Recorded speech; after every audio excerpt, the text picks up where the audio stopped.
Ya, kembali lagi di channel Dipam Putra guys. Kali ini guys, kita akan membahas sebuah film lagi yang berjudul Tom Making Notes, yang dimana film ini dirilis pada tahun 2023.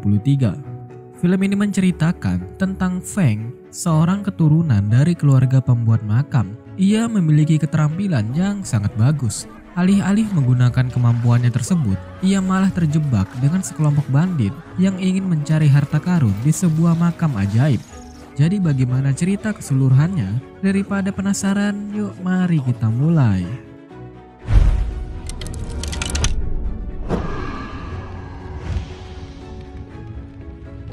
Film dimulai dengan dua orang pria yang sedang pergi menuju sebuah makam yang dirumorkan menyimpan banyak harta kekayaan.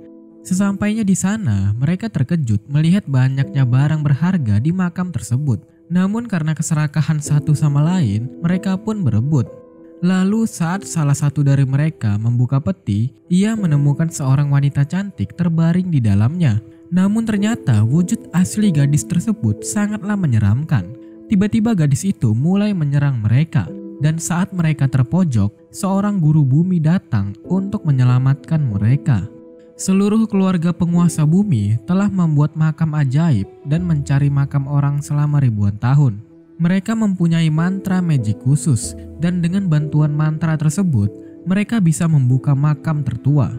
Si guru kemudian menggunakan mantra sihirnya untuk melawan si gadis jahat tersebut. Ia lalu mengikatkan gadis itu ke sebuah kain merah. Namun karena gadis itu sangat kuat, ia menggunakan seluruh kekuatannya hingga akhirnya berhasil mengembalikan si gadis ke dalam peti.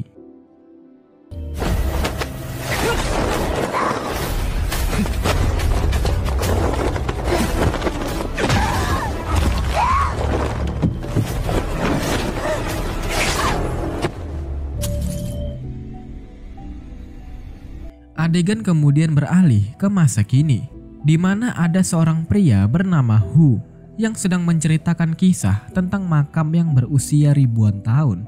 Ia juga menambahkan bahwa sekarang sudah tidak ada seorang pun yang bisa menggunakan atau menemukan makam keramat tersebut. Untuk meningkatkan bisnisnya, Hu bekerja sama dengan keponakannya yang bernama Feng. Ia berbohong kepada semua orang bahwa Feng mampu memecahkan masalah mereka dengan mantra sihirnya, karena Feng adalah keturunan dari guru bumi. Mendengar hal itu, ada seseorang yang sedang mencari seseorang untuk membuka peti khusus yang mereka temukan beberapa hari lalu. Orang tersebut membawa mereka ke tempat peti itu berada. Sesampainya di sana, orang tersebut langsung menodongkan pedang ke leher Feng dan mengancamnya. Karena tidak punya pilihan lain, Feng tetap harus membukanya meski ia tidak mengetahui mantra sihir apapun. Ia kemudian mengeluarkan sebuah perangkat berwarna emas yang mampu mendeteksi energi positif atau negatif dari dalam peti itu. Melalui perangkat tersebut, Feng mengetahui bahwa makam itu telah dikutuk dan jika dibuka, sesuatu yang buruk akan terjadi. Begitu peti tersebut dibuka, banyak monster kecil keluar dan langsung menyerang semua orang. Feng kemudian memanfaatkan kerusuhan itu untuk melarikan diri bersama dengan Hu.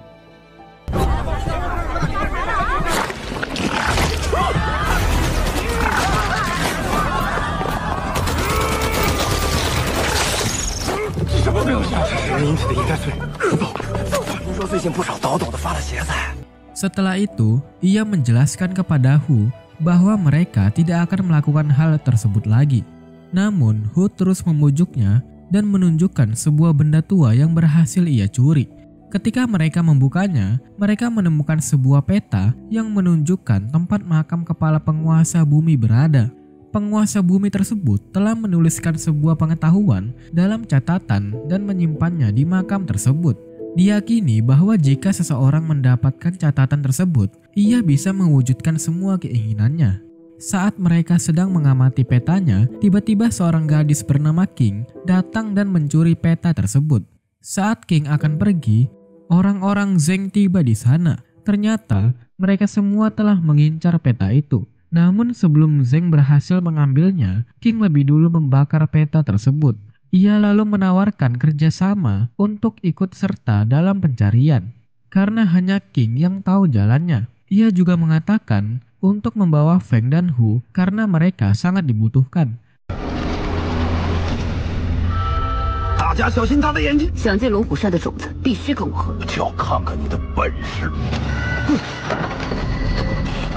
Selain itu, mereka semua pun memulai perjalanan ke Gunung Sesa. Di ujung sebuah jurang, Zheng memaksa Feng untuk segera menemukan makamnya. Namun Feng menegaskan bahwa ia tidak tahu mantra apapun dan tidak bisa menemukan makam tersebut dengan cara ajaib. Meskipun begitu, Zheng tetap memaksa dan mengancam akan membunuh mereka. Di saat terdesak, Feng mulai berpikir dengan hati-hati untuk menemukan makam tersebut. Dan tidak lama, makam tersebut berhasil ditemukan oleh Feng dan ia membawa mereka ke depan pintu gerbang makam tua itu. Setelah itu, ia menggunakan perangkat emasnya untuk membuka pintu tersebut.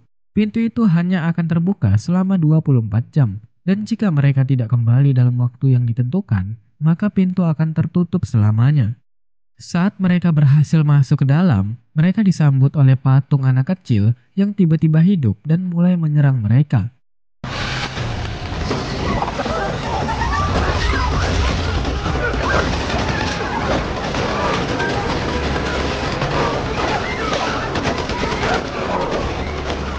Semua orang yang berada di sana melawan patung tersebut dengan senjata masing-masing. Namun King menyadari bahwa semua orang sedang berhalusinasi dan saling menyerang satu sama lain. King kemudian menyadari Feng dari halusinasinya. Dan Feng pun berjanji untuk membantunya mencari catatan ajaib dari dewa penguasa bumi. Selain itu, Feng menyadari Hu dari halusinasinya dan mereka melarikan diri bersama. Melihat hal itu, King membiarkan mereka pergi dan memilih untuk menyadarkan Zheng dan Feng dari halusinasinya. Setelah semuanya sadar, mereka melanjutkan perjalanannya. Di tengah perjalanan, mereka kembali bertemu dengan Feng dan Hu. Kini mereka mulai bergerak maju dan mencapai tempat yang penuh teka-teki. Ada 9 kota besar dalam teka-teki tersebut. Dan setiap kota besar memiliki 12 kota kecil. Setelah melewati teka-teki itu, mereka bergerak maju. Salah satu anak buah Zheng tanpa berpikir panjang berjalan di kota-kota tersebut. Betapa terkejutnya mereka saat sebuah pintu terbuka akibat tindakannya. Melihat hal itu, mereka semua merasa senang dan mengira bahwa itu adalah jalan menuju harta karun. Namun dugaan mereka salah karena monster berbahaya keluar dari sana. Monster itu mulai menyerang mereka dan berhasil membunuh beberapa orang.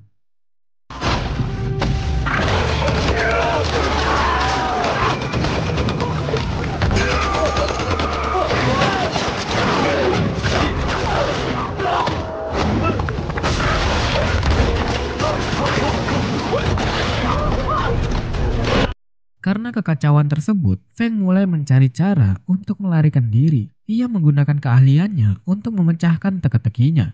Dan untungnya berhasil. Semua orang yang tersisa segera berlari keluar untuk melarikan diri. Namun, King merasa sedikit khawatir karena banyak temannya yang terbunuh. Setelah itu, mereka melanjutkan perjalanan dan sampai di sebuah kanal besar. Untuk menyeberangi kanal tersebut, mereka menggunakan perahu. Namun, karena sebuah insiden, Hu tiba-tiba jatuh ke dalam air.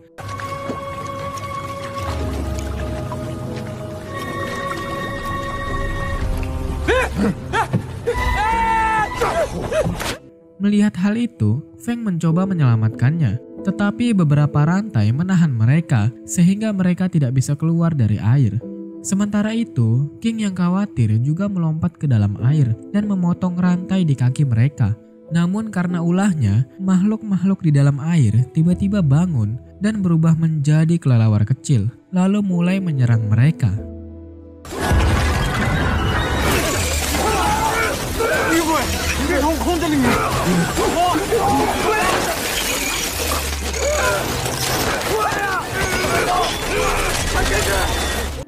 Karena begitu banyak kelelawar, mereka semua kewalahan dan memutuskan untuk melarikan diri ke sebuah ruangan lain. Begitu mereka memasuki ruangan tersebut, mereka terkejut sekaligus senang karena akhirnya sampai di ruangan yang penuh dengan harta karun. Semua orang sibuk dengan urusannya masing-masing. King menemukan resep obat untuk matanya karena ternyata ia adalah anggota kelompok ninja yang memiliki mata berwarna hijau. Hal itu membuat orang-orang menjauhinya. Oleh karena itu, ia nekat pergi ke tempat tersebut untuk mendapatkan resep obatnya. Di sisi lain, grup Zeng mengambil sebuah barang berharga hingga salah satu orang tanpa sengaja menggeser sebuah benda yang menyebabkan tanah di bawah kaki mereka terbelah dua.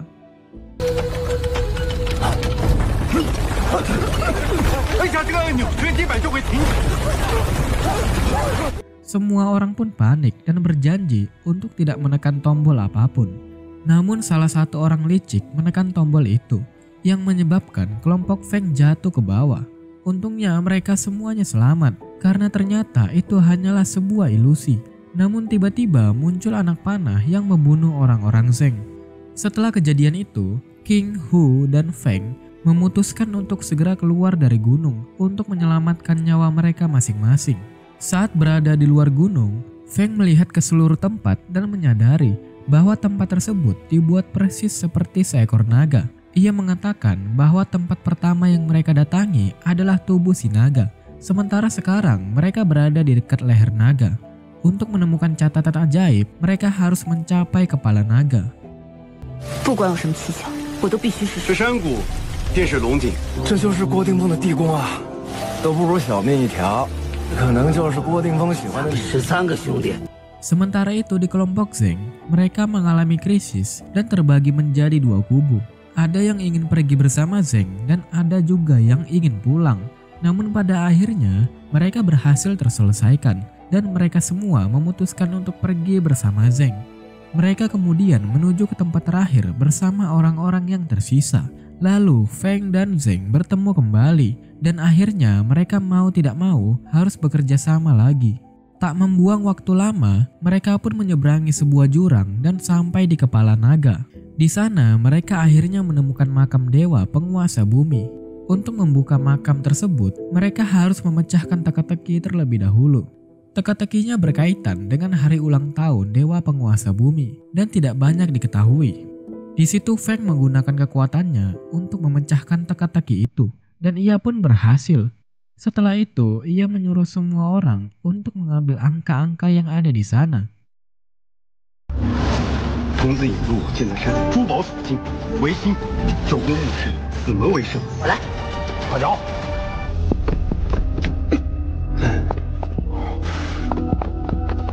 快拿刀！ Ketika angka-angka tersebut dimasukkan, makam pun terbuka. Sayangnya, salah satu teman mereka melakukan tindakan licik. Orang ini sebenarnya sudah mengetahui tentang catatan ajaib tersebut dan memberitahu Zeng agar ia dibawa ke tempat itu untuk membangkitkan putranya yang beberapa hari sebelumnya meninggal. Orang ini tak berniat membantu mereka dan malah tertarik untuk menumbalkan mereka demi membangkitkan putranya. Setelah beberapa saat, ia mengira putranya telah hidup kembali dan merasa sangat bahagia. Namun sayangnya, itu semua hanyalah halusinasi. Ketika ia sedang larut dalam kebahagiaan, tiba-tiba seekor kalajengking menggigitnya. Dengan begitu, pengorbanan yang diperlukan untuk membuka makam terpenuhi.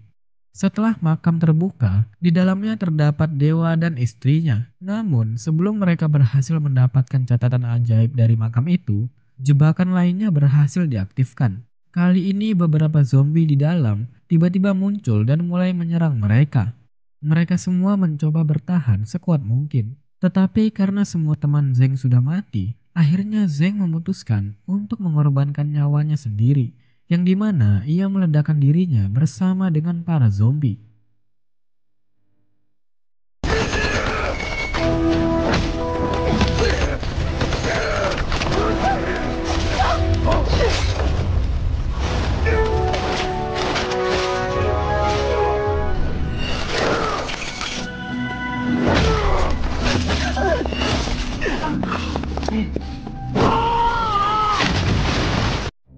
Sementara itu, Feng dan Hu berhasil keluar dan menyelamatkan nyawa mereka.